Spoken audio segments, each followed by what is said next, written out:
জনপ্রিয় অভিনয়শিল্পী ও সঙ্গীতশিল্পী দম্পতি তাহসান খান ও রাফিয়াত রশিদ মিথিলার ১১ বছরের দাম্পত্য জীবনের আনুষ্ঠানিক সমাপ্তি ঘটে ২০১৭ সালের অক্টোবরে।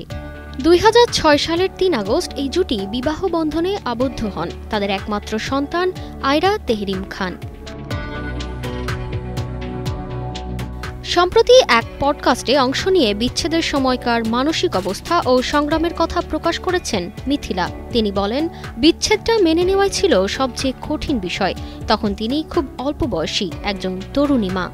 তার সন্তান তখন ১ বছরের। সে সময় মিথিলা ভেবেছিলেন হয়তো সবকিছু ঠিক হয়ে যাবে, বিচ্ছেদ পর্যন্ত গড়াবে না, কিন্তু শেষ পর্যন্ত সম্পর্কটি আর টেকেনি।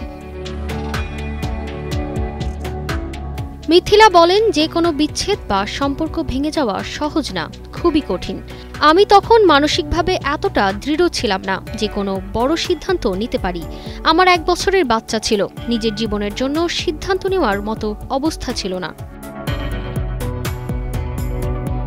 তিনি আরও বলেন, ২৩ বছর বয়স থেকে আমি আমার জীবনকে একভাবে ভেবে এসেছিলাম। হঠাৎ করে জীবনটা পুরো বদলে যায়।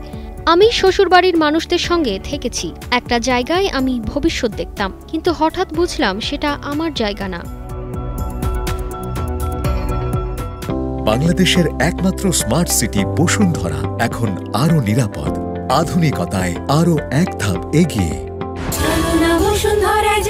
মিথিলা তখন চাকরি করতেন, কিন্তু ব্যক্তিগত জীবনে অর্থনৈতিক স্বাধীনতা ছিল সীমিত।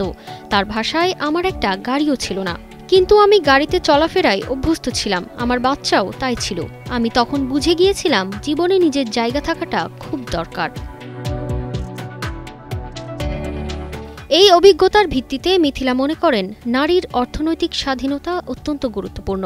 তিনি বলেন, মেয়েদের নিজের জায়গা বলতে কিছু থাকে না, কখনো শ্বশুরবাড়ি, কখনো বাবার বাড়ি। এখন আমার নিজের জায়গা আছে। মেয়েদের সবার আগে দরকার অর্থনৈতিক স্বাধীনতা। তা না হলে জীবনের বড় সিদ্ধান্তগুলো নেওয়া খুব কঠিন হয়ে যায়। ২০১৫ সালে তারা আলাদা থাকতে শুরু করেন। তবে মিথিলা দীর্ঘ সময় ধরে চেষ্টা করেছেন সম্পর্কটিকে টিকিয়ে রাখার। অবশেষে ২০১৭ সালে তাদের বিচ্ছেদের সিদ্ধান্ত নেন।